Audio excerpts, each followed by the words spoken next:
C'est Baldé Abdourahmane, communément appelé dans Kolda Doura. Donc, je pense que pour comprendre notre initiative et notre action, il faut suivre ce que nous sommes en train de faire depuis belle lurette. Nous sommes aujourd'hui des enfants de cette région, des enfants de cette commune. Nous avons décidé de venir en aide aux populations. Nous avons d'abord été sollicités, pour que vous compreniez l'historique. C'est ce centre de santé ou ce poste de santé qui est venu à nous pour nous parler de leurs doléances. Et à l'accoutumée, nous avons un programme qu'on est en train de suivre. Et d'ailleurs, je vais y revenir tout à l'heure.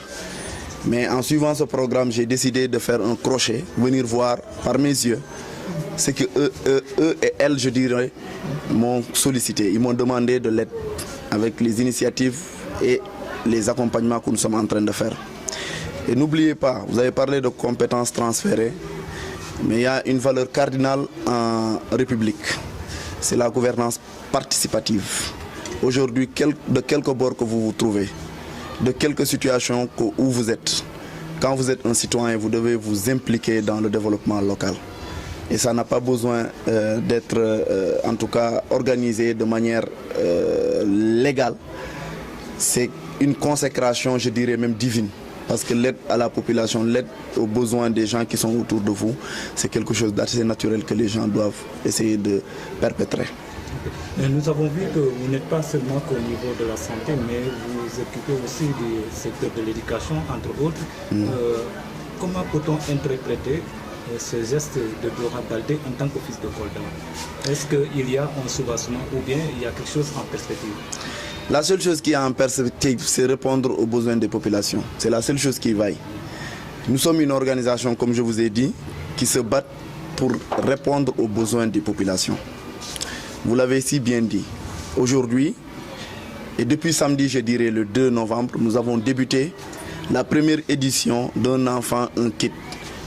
Mais cette fois-ci, nous avons visé les enfants orphelins, de père ou de mère, ou au moins les deux parents.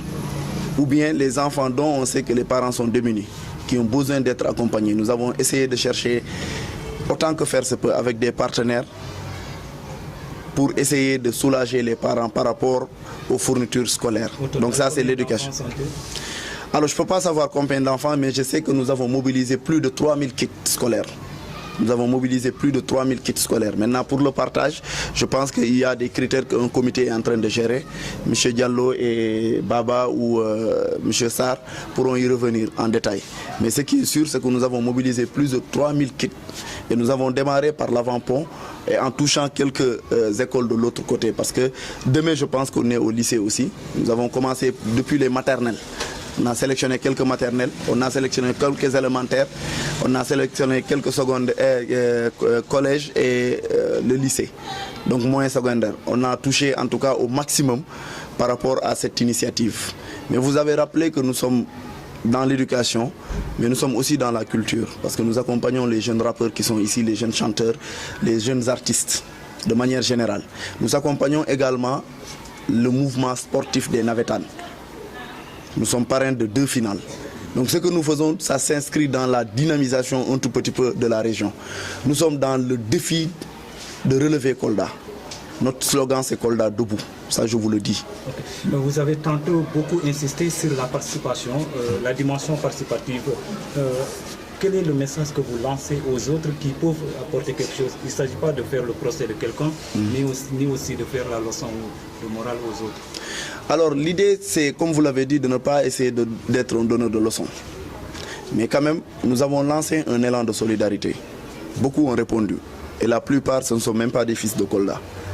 Mais étant donné que je suis un enfant de Kolda, et beaucoup qui sont sur place, qui ont pris de leur temps, de leur énergie et de leur argent pour s'organiser, pour qu'on puisse faire ce qu'on est en train de faire, je dois leur dire d'abord merci.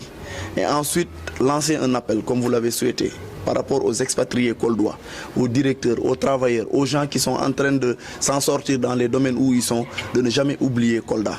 Parce que certes, c'est loin. Parce que d'abord, c'est un véritable casse-tête de venir jusqu'ici. Vous traversez un pays si vous passez par la Gambie, ou vous coltinez plus de 700 ou 800 km si vous passez par Tambacounda. Donc c'est déjà un défi de venir jusqu'ici. Maintenant, si ce défi est doublé par des aides et des accompagnements, nous ne ferons que demander aux enfants de Kolda de ne pas oublier Kolda, parce que si ce n'est pas nous, personne d'autre ne peut développer Kolda. Ouais. Si ce n'est pas nous, personne d'autre ne pourra aider les enfants de Kolda. Comme vous le savez aussi, nous avons lancé l'initiative d'essayer de trouver des emplois. Nous avons essayé de mettre en place un complexe sur place, les délices du Fouladou, où il y a des quarantaines de jeunes enfants de Kolda, purement de Kolda, qui travaillent dedans. Donc nous avons d'autres initiatives et nous sommes en train de travailler avec tous les acteurs locaux, quels qu'ils soient, que ce soit des acteurs administratifs, coutumiers, religieux, tout le monde, on ne laisse personne. Et on voudrait que aussi les journalistes puissent jouer le rôle de relance, mais également d'acteurs de développement dans le cadre de la conscientisation, des actions qui sont menées et qui doivent être, en tout cas, qui doivent les populations pourraient s'y identifier et que les gens doivent s'en réapproprier. Donc c'est en tout cas notre leitmotiv, c'est ce pourquoi on est en train de se battre.